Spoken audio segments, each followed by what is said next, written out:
안녕하세요. 한양 류마 음환식내과 원장 음환식입니다. 오늘 류마티스 비욘디 방송에서는 비만과 류마티스에 대해서 말씀드리겠습니다. 비만은 굉장히 여러분 잘 알고 계십니다. 모두 여러분들이 살 빼는데 굉장히 관심이 많고 그러시죠. 이 비만이 어떻게 류마티스 질환과 연관성이 있는지 오늘 말씀드리려고 하는데, 지금 이제 연말이 되어서 날씨도 오늘 조금 영하로 내려가고 크리스마스, 그다음 연말에 여러 가지 행사도 있고 그렇습니다. 그래서 지금 날씨가 추우니까 운동을 못 하시는 분들도 많으실 거고요. 그래서 이제 최근에 체중이 늘어서 계속 미루게 되죠. 바쁘고 내년 봄 되면 운동을 다시 해야지 이렇게 생각하고 계시다 보니까 체중이 다시 늘게 되고, 그 고민이 많으실, 그런 걸로 고민이 있으신 분들이 좀 많으신 것 같아요. 이 비만은 이제 옛날에는 사실 저희가 의과대학 다니던 20, 30년 전에는 큰 문제가 되지는 않았습니다. 우리나라가 그렇게 잘 살지도 못했는데, 그러나 이제 현재에서는 여러 가지 우리가 먹는 거에 대해서 걱정을 하지 않고 그러다 보니까 체중이 이렇게 과다하게 나가시는 분들이 많습니다. 해서 요즘은 이제 전 세계적으로 비만을 단순히 생활 습관의 어떤 문제가 아니고 이것은 질환이다, 이걸로 인해서 많은 여러 가지 문제가 생기기 때문에 질환으로 정의하고, 고도 비만은 약물 치료나 이런 것들 또는 수술까지도 해야 되는 의료급여, 보험을 적용해 주는 나라도 있습니다. 아직 우리나라에서는 그렇게 하고 있지는 못하지만 아마도 우리나라도 조만간 그렇게 해야 되지 않을까 생각합니다. 그러면 이런 비만이, 저희는 류마티스 의사니까 이 류마티스 질환에 대해서 면역 질환도 어떤 영향을 주고 있는데, 오늘은 그 어떤 영향이, 실제 내용이 어떤 것인가에 대해서 좀 전달해 드리고, 마지막에 최근에 굉장히 이슈를 몰고 있는 비만 약들이 있습니다. 그죠? 여러분 아시는 분들은 다 아실 텐데 그런 약에 대해서도 간단히 말씀을 드리겠습니다. 사실은 류마티스 영역에서 가장 비만하고 직접적으로 연관되는 병은 통풍이 되겠습니다. 그러나 이제 통풍은 또 통풍 나름대로 굉장히 할 이야기가 많기 때문에 오늘은 일단 통풍은 제끼고 나머지 류마티스 관절염, 퇴행성 관절염, 그다음 면역 질환의 대표적인 루푸스에 대해서 먼저 말씀을 드리게 되겠습니다.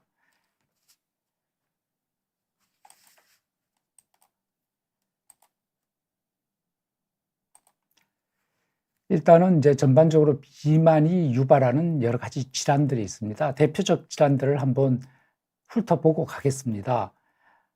가장 먼저 고혈압이나 고지혈증, 동맥경화를 유발하는 심혈관 질환이 있습니다. 아주 문제가 되는 질환입니다. 그래서 뇌졸중이 생긴다든지 뇌출혈 또는 심장마비, 이런 것들을 갖고 오는 거죠. 그래서 현대인의 생활에 굉장히 문제를 일으키는 질환이 되겠습니다.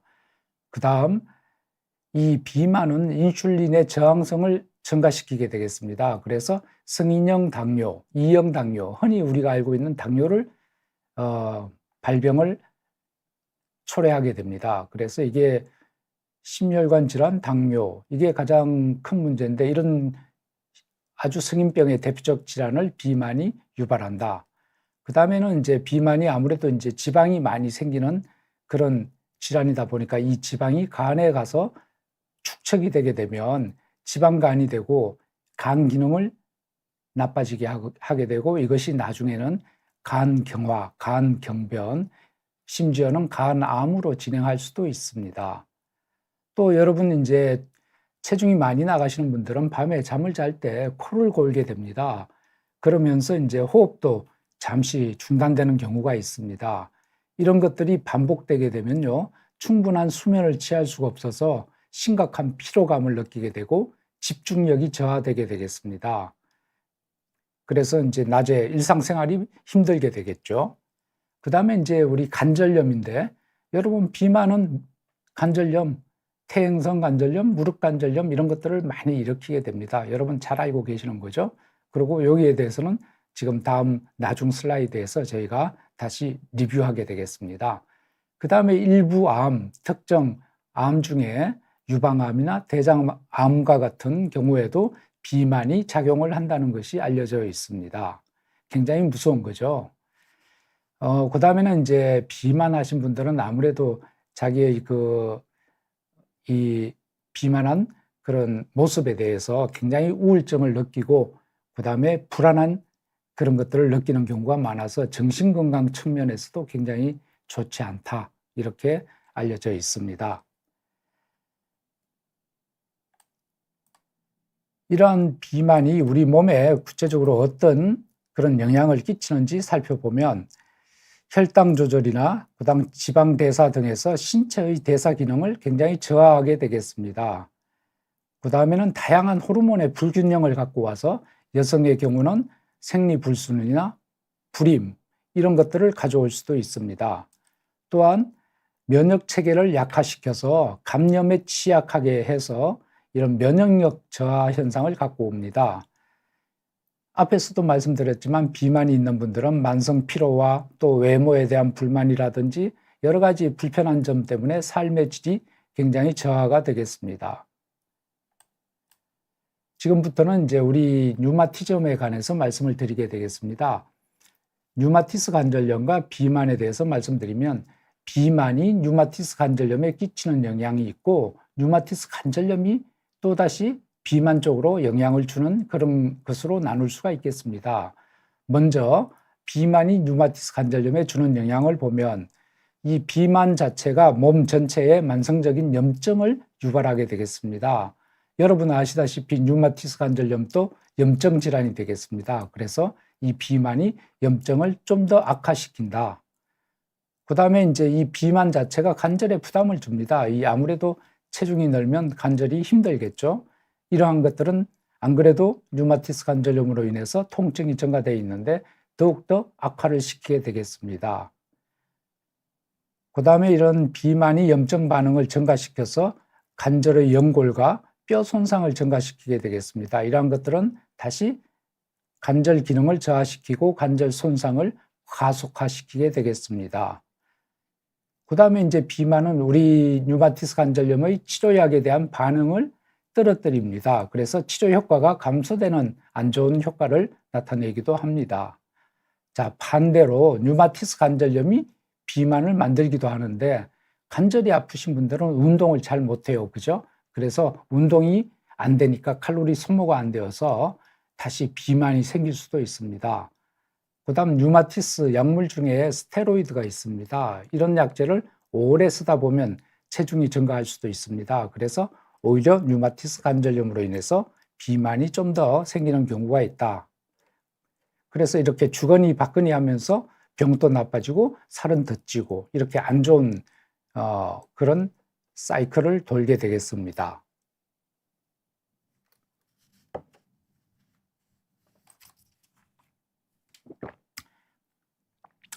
최근에 그 비만이 류마티스 관절염에 미치는 영향에 대해서 연구 결과들이 많습니다. 그 연구 결과를 다시 한번 요약을 해드리면, 비만한 환자는 류마티스 관절염의 질병의 활성도를 높인다. 이 말은 다시 말하면 활동성 관절염, 관절이 막 붓고 아프고 열나고 이런 상태를 만든다는 것입니다. 그 다음에 앞에서 말씀드린 바와 같이 관절 손상을 가속화한다. 좀 더 빨리 나빠지게 하는 거죠.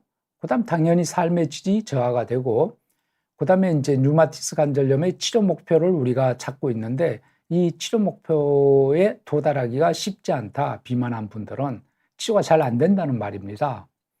그 다음에 류마티스 관절염으로 인한 여러 가지 합병증을 좀 더 많이 경험하게 되겠다. 그래서 비만이 있는 분들이 결국 병의 경과가 안 좋고 치료에 대한 예후가 반응이 좋지 않다는 것을 지금 말씀해 드리고 있는 것입니다. 그 다음에는 이제 여러분 잘 알고 계시다시피 골관절염, 퇴행성 관절염입니다. 이것은 비만하고 아주 밀접한 관계가 있습니다. 서로 안 좋은 영향을 주고 있다. 이렇게 지금 이야기하고 있고요. 그래서 비만하면 연골 손상을 갖고 오게 되고, 특히 이제 무릎 관절염, 이쪽에 관절에 부하되는 그 체중이 예를 들어서 이제 우리가 체중이 70kg에서 75kg 정도, 5kg 늘었다. 그러면 우리 몸에서 5kg 느는 거는 그렇게 크게 많이 는 건 아닌데, 무릎의 입장에서 보면 5kg가 늘면 그거에 한 대여섯 배 이상 한쪽 무릎에 체중이 걸리게 됩니다. 그래서 5kg가 늘었지만 무릎 입장에서 보면 한 3, 40kg가 증가한 그런 효과를 갖고 오기 때문에 이 퇴행성 관절이 굉장히 빨리 진행할 수 있다. 반대로 말씀드리면 조금 이렇게 체중이 나가시는 무릎 관절염 환자분들은 체중을 한 3, 4kg만 줄여도 무릎 통증이 거의 굉장히 많이 좋아질 수 있다. 이렇게 될 수가 있겠습니다. 그 다음에 이제 이런 비만은 아까 말씀드린 대로 몸 전체에 염증을 갖고 옵니다. 이런 염증은 퇴행성 관절염도 좀 나빠지게 하고 관절 변형을 점점점 가속화시킵니다. 이러한 관절 손상과 염증으로 인해서 통증이 증가되고, 통증이 증가되면 결국에는 일상생활이 굉장히 불편하고 삶의 질이 떨어지게 되겠죠.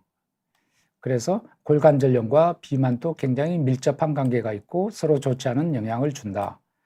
그 다음에는 우리 대표적인 면역질환인 루푸스. 루푸스는 주로 젊은 여성들이 많이 걸리는데 이것도 비만하고 영양성이 서로 상호관계가 있다. 비만이 루푸스에 어떤 영향을 주느냐? 앞에서 말씀드린 대로 루푸스도 염증을 일으키는 병이 되겠습니다. 그러나 비만이 여러 가지 전신 염증을 일으키기 때문에 루푸스의 염증 반응과 합해져서 염증 반응을 더욱 악화시킬 수가 있겠습니다. 그 다음에 이제 이 질병 활성도를 증가시켜서 비만이 있는 분들은 피부 발진이나 루푸스로 인한 신장염과 같은 이런 합병증 또는 그런 것들이 더 많이 생긴다. 그 다음에 이제 질병 조절이 잘 안 되었어요. 비만이 있는 분들은 약물 효과가 감소하게 되고, 또한 고혈압, 당뇨, 심혈관 질환들이 비만이 있는 환자가 많이 이런 것들이 있기 때문에 루푸스로 생기는 여러 가지 또 합병증이 이것과 겹쳐서 더 안 좋은 여러 가지 합병증을 발생을 많이 할 수 있다. 루푸스 환자가 또 비만이 되기 쉽습니다. 왜냐하면 이 병 자체가 전신질환이기 때문에 활동량이 감소해서 아무래도 체중 증가가 있을 수 있고, 루푸스도 스테로이드를 처음에는 많이는 아니지만 쓰게 되는 경우가 많습니다. 그래서 이 스테로이드의 부작용으로 또 비만이 될 수도 있습니다. 자, 오늘 제가 여기 강의를 하게 된 사실은 그 계기가 최근에 뉴 잉글랜드 저널 오브 메디신이라고 해서 아주 유명한 임상 잡지입니다. 뭐 가장 우리 임상 의사한테는 가장 좋은 잡지죠. 이 잡지에 나오는 어떤 그런 내용은 그 다음에 나오는 교과서에 실리게 됩니다. 그 정도로 아주 좋은 내용인데, 여기에 최근에 10월 달에 나온 내용이 있습니다. 비만 억제제 위고비를 먹는 그런 비만 퇴행성 관절염이 있는 비만 환자는 지금 효과가 어떻게 되느냐, 여기에 대한 연구가 되겠습니다. 그래서 이 연구를 보면 첫 번째 그래프는 위고비, 그 살을 빼는 약이죠. 그걸 먹은 군과 안 먹은 군의 이 시간이 지남에 따라서 체중의 감소를 보이고 있습니다. 그래서 역시 이제 이 약은 강력하게 체중을 줄여주는 약이기 때문에 이렇게 현격한 차이가 나게 되겠습니다. 그 다음에 관절염으로 인한 통증이 되겠습니다. 이 살이 빠지는 만큼 통증도 줄어들고 있습니다. 그래서 체중 감소가 골관절염, 이를테면 예를 들면 무릎관절염을 생각하시면 되겠습니다. 이것과 밀접한 관계가 있다. 그래서 체중을 줄이면 통증도 확실하게 줄어든다. 이런 것을 보여주고 있는데, 이 논문에서 이제 한 가지 우리가 밝히지 못하고 앞으로 밝혀야 될 것들 중에 하나는 비만이, 여러분 앞에서 제가 말씀드렸죠. 염증을 증가시키는 그런 문제가 있다. 그 다음에 이제 관절의 연골이나 이런 것들을 파괴한다. 뼈나, 그죠? 그런 퇴행 효과가 있다. 근데 항염증, 항퇴행 효과가 혹시 여기에 더해져서 이런 효과를 나타내는 건 아닌지, 여기에 대한 연구가 추가적으로 필요합니다. 왜 그러냐 하면 항염증이나 항퇴행 효과는 이런 비만약이 동물 실험에서는 증명이 어느 정도 되었습니다. 그러나 아직 우리 사람에서는 이게 실제로 작용을 하는지, 여기에 대한 연구가 아직은 좀 초기 단계라서 부족한 면이 있습니다. 그래서 나중에 우리 류마티스 관절이나 루푸스와 같은 환자들이 이런 게 항염증과 항퇴행 효과가 같이 동반되는 약이다. 그러면 체중도 줄면서 이 병을 치료하는 효과가 있는 거죠. 그렇게 되면 얼마나 좋겠습니까? 그래서 이제 앞으로 이런 항염증, 항퇴행 효과가 비만 억제제에 있는지 그런 연구가 좀 더 되지 않겠나 이렇게 추측합니다. 최근에 이제 곽광을 받고 있는 여러 가지 비만약이 있습니다. 그죠? 여러분 삭센다라고 들어보셨죠? 그 다음에 우리나라에 올 하반기에 들어온 위고비라고 있습니다. 이 위고비는 여러분 일론 머스크라고 아시죠? 그 사람이 이 위고비를 일주일에 한 번 맞는 주사죠. 이거 맞고 체중을 딱 빼고 나왔죠. 그래서 이러한 약제들은 작용 기전이 GLP-1 수용체에 작용하는 약들입니다. 그래서 뭐 어렵죠? 글루카곤 유사 펩타이드라고 하는 그런 건데 요게 이제 식사를 하면 이런 것들이 나와서 우리 배가 부르게 만드는 그런 일종의 물질이 되겠습니다. 그래서 우리가 어느 정도 이제 식사하고 나면 이 물질이 분비가 되어서 배가 불러 이제 배가 부르니까 그만 먹어도 되겠네 이런 느낌을 우리 몸에 신호를 주는 거죠. 근데 우리 식사 안 했는데 이런 물질을 갖다가 우리가 주사로 투여하는 거예요. 그러면 밥을 안 먹었는데도 배가 부른 겁니다. 그래서 우리가 더 이상 먹지 않게 되죠. 그래서 다이어트가 되는 겁니다. 그래서 이제 대표적인 약이 삭센다라고 우리가 나와 있는데 이 약은 날마다 주사를 맞아야 됩니다. 그래서 좀 불편하죠. 그 다음에 나온 게 위고비라고 하는 약인데 이것은 일주일에 한 번 주사 맞습니다. 삭센다에 비해서 굉장히 좀 편해졌습니다. 자, 근데 그 다음 세대가 또 있습니다.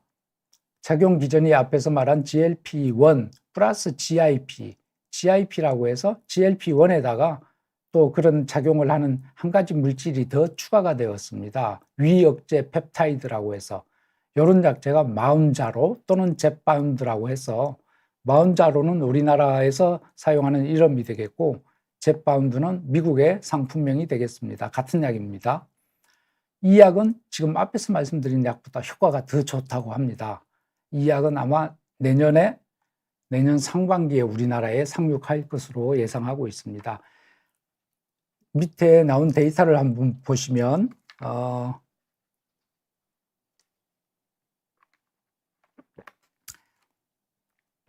삭센다 같은 경우는 1년 동안 삭센다를 투여한 경우에 체중 감소가 8% 정도 있었습니다.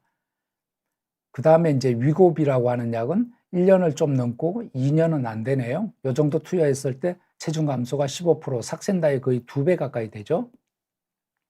우리나라에는 아직 들어오지 않은 마운자로 1년 반이 좀 안 되는데 이 기간 동안 투여했더니 앞에 위고비가 15%인데 이것은 21%.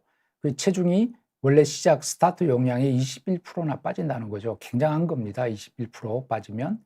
그래서 지금 비만 치료약들은 뭐 굉장히 핫한 이슈입니다. 지금 현재 이 마운자로도 일주일에 한 번 주사로 주는 약인데 이 단계에서 이 일주일에 한 번 주사지만 이것도 이제 불편한 거죠. 주사니까. 먹는 약으로 개발을 해야 되겠다. 그래서 전 세계적으로 모든 제약사들이 먹는 비만약을 개발하는데 지금 집중하고 있습니다. 그래서 이제 조만간 먹는 약으로 나오면 여러분 좀 더 편리하게, 물론 이런 약제들이 부작용이 전혀 없는 것은 아닙니다. 소화기 부작용도 있고 여러 가지 근육도 같이 이렇게 좀 마른다는 부작용도 있고 뭐 그거 말고도 몇 가지 부작용들이 있어서 이런 부작용은 앞으로 세월이 조금 더 흘러가야 됩니다만은 그 다음에는 가격이죠. 굉장히 비싸죠. 처음 발매될 때. 이 시간이 지나면서 좀 떨어질 수 있겠지만 이런 것들이 비싼 가격을 어느 정도 이제 보험 급여가 된다든지 이런 약을 투여해야 되는 앞에서 말한 여러 가지 염증이 있는 질환들 이런 분들은 뭐 투여해야 될 수도 있지 않겠습니까? 그래서 그런 분들이 도움을 받을 수도 있기 때문에 이런 쪽은 앞으로 몇 년 내에 괄목할 만한 그런 어떤 발전이 있을 걸로 생각이 됩니다.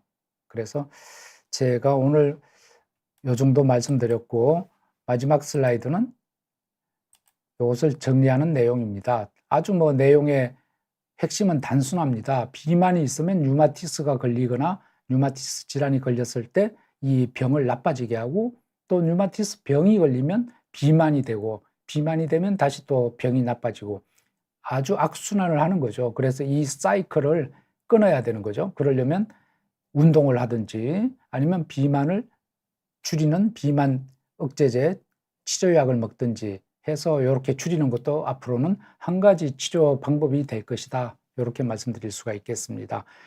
그리고 지금 말씀드린 앞에서 말씀드린 우리 여러 가지 약물, 삭센다나 위고비, 마운자로와 같은 약제를 임상 시험할 때는 대부분 체질량이 30 이상 고도 비만에 해당되는 환자들입니다.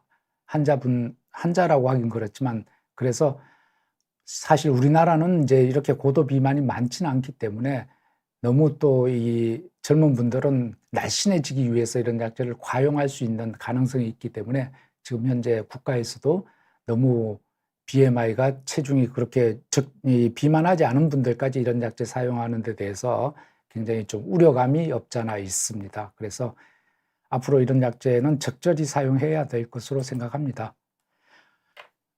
오늘 제가 말씀드릴 내용은 이 정도입니다. 뭐 그렇게 내용이 어렵지 않은 내용이고 그냥 여러분이 깊이 파고들 필요가 없는 내용이어서 이런 정도 말씀드렸고요. 지금부터는 질문을 소화하도록 하겠습니다. 임경조님이 씨인데 74세 남성이고 왼손 금지손가락이 뻣뻣하고 통증이 있다.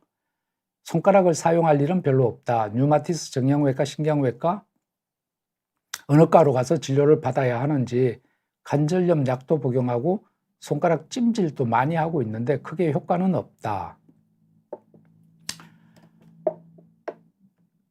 지금 이제 말씀으로 들어봐서는 다른 병 없으시고 왼손 금지만 좀 이렇게 불편하시고 그러신 걸로 봐서는 아마 이제 퇴행성이 아니실까 생각을 하는데 지금 약을 먹어도 별로 차도가 없다고 하시네요. 네, 일단 류마티스 내과나 정형외과를 가시면 될 것 같습니다. 신경외과는 아니신 것 같고요. 박영애님인데 비만은 아니고 표준 정도입니다. 무릎 손가락은 퇴행성입니다. 당뇨도 있고 신장 기능이 떨어져서 사기입니다. 척추까지 너무 아픕니다. 걷기, 수영을 하고 있습니다. 나이는 70세이고요. 새벽에 너무 많이 아픕니다. 어떻게 해야 할지, 신장이 나쁘니까 약도 먹지 못하는 상태이고 먹는 것도 제대로 찾아 먹질 못합니다. 지금 이분은 이제 무릎하고 손가락에 퇴행성이 와서 관절염 때문에 아프시다고 하시는데 당뇨도 있고 콩팥 기능이 사기, 그 사기는 굉장히 콩팥이 많이 안 좋은 상태죠. 이 상태에서는 소염 진통제 이런 것들을 드시면 안 되죠. 그래서 드시면 콩팥이 더 나빠집니다. 그럼 투석이나 이런 걸로 해야 되니까 뭐 안 드셔야 되고, 그러다 보니까 진통제도 못 드시고 그래서 많이 힘들다, 이런 내용이 되겠습니다. 굉장히 좀 안타깝습니다. 이런 경우는 일단은 그나마 혹시나 뭐 약이 맞을지 모르겠지만 신장 기능에 영향을 안 주는 그런 제제의 약을 한번 시도는 해 보시는 게 좋겠습니다. 그런 약제로는 울트라셋 제제가 있습니다. 트라마돌 제제인데 진통제인데, 그러나 이 약제들은 단점이 좀 있는데 약간 메스꺼울 수가 있고 그 다음에 변비가 생기는 수가 있습니다. 어지럽거나 이런 단점이 있을 수 있는데 저용량부터 한번 시도를 해보시고, 그래서 용량이 단계별로 있습니다. 해서 좀 그런 부작용이 나타나면 그 용량보다 조금 낮은 용량을 사용하실 수가 있겠습니다. 그 다음에는 이제 손가락이나 이런 무릎 같은데 그 바르는 연고 비슷한 것들이 있습니다. 그러나 연고도 소염 진통제 연고 말고 캡사이신 연고가 있습니다. 그것은 고추에서 추출한 그런 물질인데 진통 효과가 있습니다. 콩팥 쪽으로 해를 주지 않으면서. 그래서 일단 그런 것들 한번 시도를 해 보시면 혹시 효과가 있으면 그걸로 진행하셔도 신장 기능이나 이런 데 영향을 안 주기 때문에 효과를 보실 수도 있겠습니다. 그 다음에 드넓은 세상님입니다. 네, 체중이 110kg이십니다. 44세에. 그런데 류마티스 인자가 춤을 춘다고 합니다. 어떨 때는 뭐 20, 12, 5, 별다른 증상은 없고 또 부모님이 류마티스가 있어서 이제 걱정이 되시는 거죠. 류마티스 인자가 뭐 20 정도 되는 것은 많이 높은 숫자가 아니고요. 보통 한 14 정도, 15 정도를 기준치로 잡는데 20 또는 12 정상이 됐다가 조금 올랐다가 이런 거죠. 그래서 아마 이제 아무 문제가 없을 것 같습니다. 그래서 이 정도 숫자는 증상이 없다면 문제가 없다. 그래서 굳이 걱정 안 하셔도 되는데 나이가 들면 류마티스 인자가 조금씩 증가합니다. 일반인들도. 그래서 조금 더 증가할 수도 있는데 큰 걱정은 하지 마시고 체중은 근데 줄이는 게 좋아요. 체중 증가는 여러 가지로 좋지 못해서. 그다음에 흰둥이와 푸두리 님이 질문하셨는데 건강검진을 받고 결과를 확인하니 류마티스 인자 양성이 나왔습니다. 그래서 인터넷 찾아보고 했더니 류마티스 관절염에 대해서 뭐 여러 가지 안 좋은 이야기가 있어서 그래서 본인 증상하고 맞추어 보니까 아침에 일어날 때 뒷목이 뻐근하고 허리, 무릎, 팔꿈치, 관절을 굽히는 과정에서 통증도 느껴지고 뭐 관절을 펴고 굽히고 할 때 원상태로 복구하는 상태에서도 통증이 느껴진다. 본인은 20대 약간 살이 찐 비만 여성이고 흡연은 하지 않는다. 요추측만 또 있다. 류마티스 인자를 가지고 있다고 해서 다 걸리는 건 아니지만 그래도 병원에 가서 정확한 진단을 받아보는 게 좋을까요? 제가 이 말씀만 들어봐서는 아마 문제가 없을 것 같습니다. 지금 여러 가지 관절이 뭐 좀 통증이 있다라고 하는데 객관적으로 이제 관절이 붓거나 열이 나거나 그런 뻘겋게 되거나 이런 게 없고 지금 저 정도면 큰 문제는 없지 않나 하는데 류마티스 인자도 사실은 수치가 중요합니다. 그래서 아까 말씀드린 기준치 15에서 뭐 20, 30 정도는 큰 문제가 아닌데 이게 100을 넘어간다든가 그러면 확실하게 가서 좀 검사를 해서 추가 정밀 검사를 할 필요가 있고 이제 높지 않더라도 관절 통증이 있다. 그러면 또 검사를 해보시는 게 좋고 또한 안구 건조 또는 구강 건조 이런 것들 피부 발진 뭐 다른 동반 증상이 있다. 그래도 좀 검사를 해보시는 게 좋긴 하겠습니다. 왜냐하면 류마티스 인자가 류마티스 관절염에만 나오는 것은 아니고요.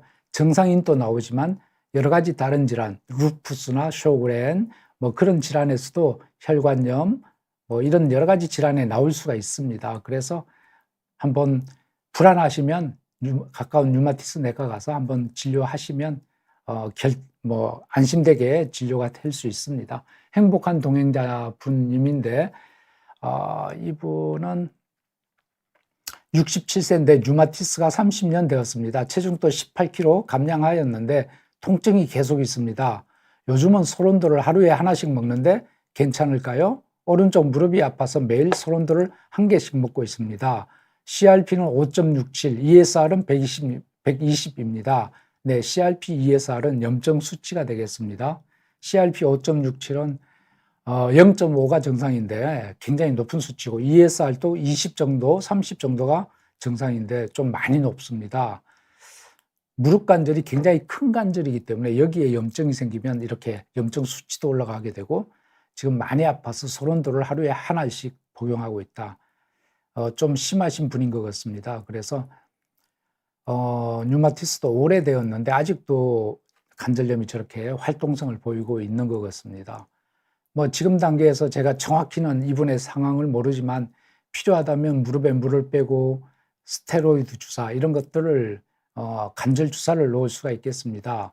그 다음에 이제 확인해야 되는 것은 현재 복용하고 있는 약이 약 효과가 좀 떨어지면 다른 약으로 변경을 해야 되고 필요하다면 뭐 또 1차 약, 2차 약, 3차 약 이렇게 순서가 있으니까 그런 약으로 넘어가야 될 가능성도 있습니다. 그래서 스테로이드를 하루에 하나를 계속 복용하는 것은 뭐 그렇게 좋지는 않겠습니다. 여러 가지 고혈압, 당뇨, 골다공증, 피부가 약해지고 여러 가지 합병증을 만들 수가 있겠죠. 그래서 담당 선생님하고 좀 상의를 하시기 바랍니다.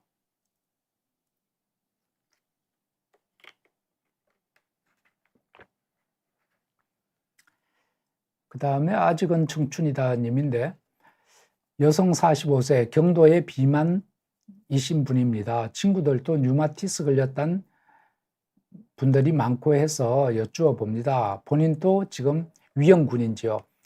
오늘 비만 강의를 하니까 이제 이분이 자기가 약간 비만이니까 요게 이제 류마티스 관절염 위험군인가? 그렇지 않습니다. 단지 비만만 있다고 해서 류마티스 관절 오지 않고 퇴행성 관절 오지 않습니다. 이제 사람마다 사실은 관절의 그 체질이 있지 않습니까? 관절이 약하고 또 강한 분, 근육이 또 비만해도 근육이 튼튼한 분, 무릎 관절 같은 경우는 우리 허벅지 근육이 굉장히 중요하게 되겠습니다. 그래서 허벅지 근력을 키우는 운동들 꾸준히 하시면 무릎 관절 예방할 수 있고요. 약간의 비만은 크게 문제가 되지 않을 걸로 생각합니다. 네. 그 다음에 질문을 하얀 눈이 내려님인데 20대 후반 여자분이고 약간 비만이 있으시고 어머니가 류마티스가 있고요. 작년 10월 크게 삐어서 방깁스하다가 풀고 물리치료, 충격파 치료를 받고 있는데 현재까지 안 낫고 있다. 낫다 안 낫다를 반복하고 있고요. 그런데 일주일 전부터 갑자기 부었습니다. 뼈 있는 쪽을 삐끗한 건 아닌데 부었다. 그쯤부터 무릎이 아팠다. 무릎 뼈 있는 쪽이 아프고 전체적으로 아프기도 하다. 손목도 좀 아프고 이게 비만에 의한 거면 다행인데 류마티스라면 문제가 커지고 그래서 확진 검사 받는데 소요 시간은 어느 정도 될까요? 지금 아마 무릎 쪽에 문제가 있는 것처럼 말씀하시는데 그러다가 손목도 살짝 아프다 이렇게 말씀하시면서 류마티스 검사는 우리가 일반적으로 이제 처음부터 모든 검사를 다 하진 않고요. 처음에 가시게 되면 엑스레이 찍게 되고 그다음에 혈액 검사하게 됩니다. 그래서 혈액에서 류마티스 관절염 보는 류마티스 인자나 CCP 항체, 그다음에 염증 수치, 류마티스 관절염 이 젊은 분들은 류마티스 관절염뿐만 아니고 루푸스나 자가 면역도 확인해야 되기 때문에 그런 검사도 같이 전반적으로 하게 됩니다. 물론 간단한 통풍 검사도 들어가고 이런 것들이 다 들어가죠. 그다음에 이제 필요하다면 부어 있다. 근데 좀 애매하다 이런 경우에는 관절 초음파까지도 하게 됩니다.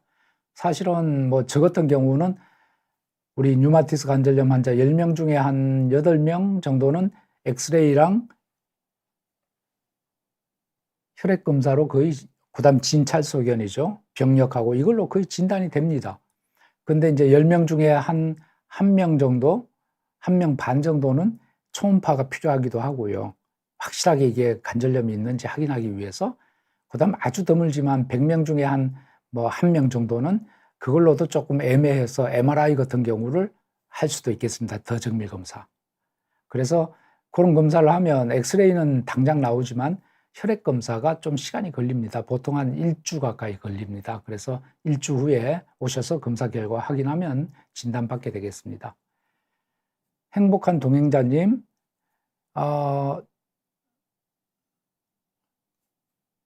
교수님 주사제를 6번이나 해서 요즘은 그전에 아마 이제 여러 가지 TNF 그 억제제를 사용하셨나 봅니다. 6번이나 해서 요즘은 맙세라 주사를 6개월마다 맞습니다.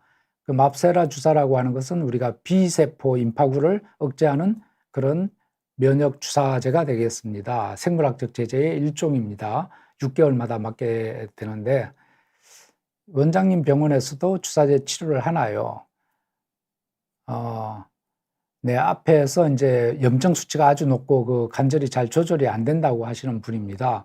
그래서 이분은 저렇게 조절이 안 되는 정도로 앞에서 여러 가지 이미 치료를 했는데 조절이 안 돼서 맙세라 치료까지 이렇게 넘어왔군요. 그렇습니다. 이제 뭐 맙세라 치료까지 했는데도 치료가 안 되면 사실은 굉장히 힘드시겠습니다. 그래서 이제 이런 분들은 모든 약을 써도 안 되면 무릎 하나가 문제다 그러면 그 무릎을 수술하는 경우도 있습니다. 수술을 해서 염증을 제거를 하는 거죠. 염증이 이게 많기 때문에 몸에 계속 염증을 퍼뜨리고 있는데 얘를 제거하면 얘가 기여하던 염증이 없어지니까 그다음부터는 관절이 잘 조절될 가능성도 있어서 간혹 이제 수술까지 가시는 분도 있고요. 네, 저희 병원도 이렇게 그런 치료를 하고는 있는데 이제 외부에서 하시는 분들이 병원을 옮기는 것은 좀 바람직하지가 못합니다. 그래서 아마 대학병원에서 치료하고 계시는 걸로 보이는데 개인 의원으로 오시는 것은 지금 아마 상태가 심해서 적절치 않아 보입니다. 거기서 필요하면 수술이 필요할 수도 있고 좀 더 상의를 해서 만약에 맙세라 치료가 효과가 없다 그러면 그 다음 또 치료를 넘어가셔야 될 것 같습니다. 그 다음에 서핑 러버 분인데 다발성 류마티스로 아플 때만 먹는 진통제를 10여 년 동안 먹고 있습니다. 작년에는 족저근막염이란 병까지 얻어서 운동량이 줄다 보니 체중이 7kg 가까이 불었습니다. 류마티스야 길게 보는 병이고 족저근막염은 완치가 어려워 지속적 스트레칭이 요구된다고 합니다. 직장 여성으로 체중이 너무 많이 이렇게 붓다 보니 낙천적으로 받아들이려던 병까지 민감하게 생각하게 됩니다. 걷기 운동은 며칠 해보니 발바닥이 아프고 족저근막염이 있어서 혹시 요가를 해볼까 하는데 도움이 될런지. 그렇습니다. 이분이 이제 우리 류마티스와 비만의 어려운 점을 다 말씀해 주셨습니다. 그런데 족저근막염까지 있습니다. 류마티스 관절염이 있는 분들이 운동이 어렵습니다. 그죠? 관절이 아픈데 운동이 잘 되겠습니까? 그래서 운동을 못하니 체중이 늘고 체중이 느니까 또 관절이 더 아파지고 이런 악순환이 되고 있고, 족저근막염은 류마티스 관절염 때문에도 생길 수가 있지만 대부분은 관계없이 생기는 경우가 많고 말씀하신 대로 치료가 쉽지가 않습니다. 그러나 대부분 나중에 치료는 되니까 계속 스트레칭을 하시고요. 사실 이런 분들은 뭐 앞에서 말씀드린 그런 약제를 좀 먹고 하면 체중이 줄면서 족저근막염도 같이 좋아지는데 지금 어려움이 좀 있네요. 이제 어쨌든 결론적으로는 요가나 뭐 그런 스트레칭에 관계된 또는 유산소 운동, 물 안에서 하는 운동들, 아쿠아로빅, 필요하다면 수영할 수 있으면 수영, 이런 것들이 도움이 될 수가 있겠습니다. 그래서 그런 거 하셔도 충분히 도움을 받으실 수 있겠습니다. 네.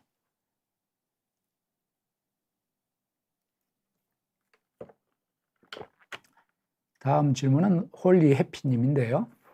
저희 아버지가 정확히 기억은 안 나지만 4년 전부터 간절히 아프기 시작하셨다.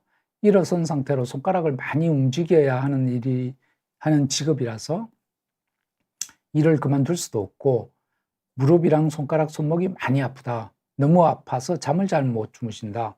어떨 때는 잘 걷지 못할 정도다. 아버지가 약간 복부 비만인데 다리가 너무 얇아요.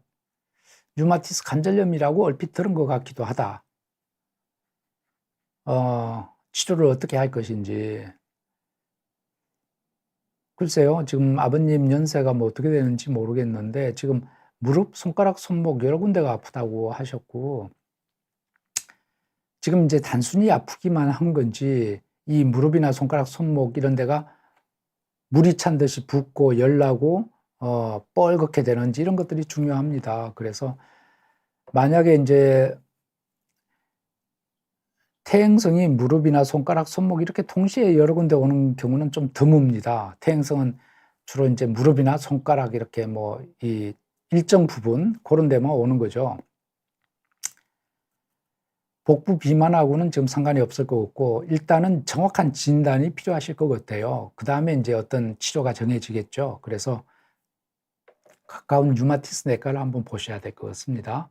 김민님인데 염증 수치가 높으면 수술로 염증을 제거할 수 있다고 하셨는데 말씀하시는 걸로 보아 수술은 최우선적 치료 방식은 아닌 것 같은데 이유가 있을까요?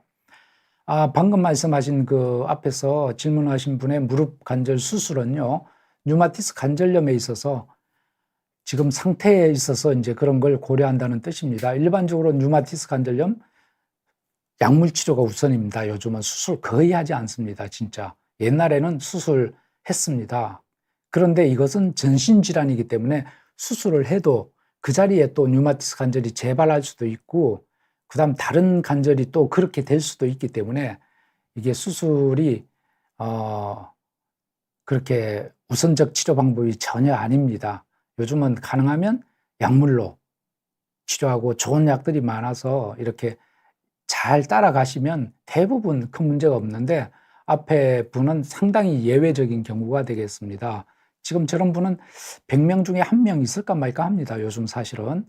그래서 뭐 어떤 병이든 저렇게 치료가 안 되는 분도 있고 어떤 분은 뭐 치료가 잘 되는 분도 있고 대부분 우리가 말하는 것은 상당히 평균적인 그런 이야기가 되겠습니다. 대부분의 환자가 포함되는 그런 방식의 이야기고 약간 예외적인 경우는 항상 있기 마련인데 앞에서 아주 심한 그런 관절염 20년이나 치료했는데 아직도 무릎이 그렇게 말썽을 부리는 분들은 예외적인 경우가 되겠습니다. 네.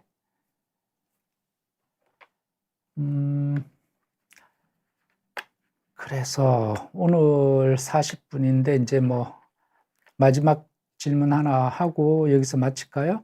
김민님이 다시 질문하셨습니다. 류마티스 환자 목 디스크 수술해도 되나요? 네, 목 디스크 수술해도 됩니다. 목 디스크 해도 되는데 한 가지는 이제 류마티스 관절염 환자는 목에도 류마티스 관절이 생기는 수가 있습니다. 목 1번과 2번에 잘 생깁니다. 그래서 류마티스 관절염이다 이렇게 이야기를 하시면 당연히 거기 류마티스가 있는지 그 수술하시는 의사 선생님이 확인을 하시게 됩니다.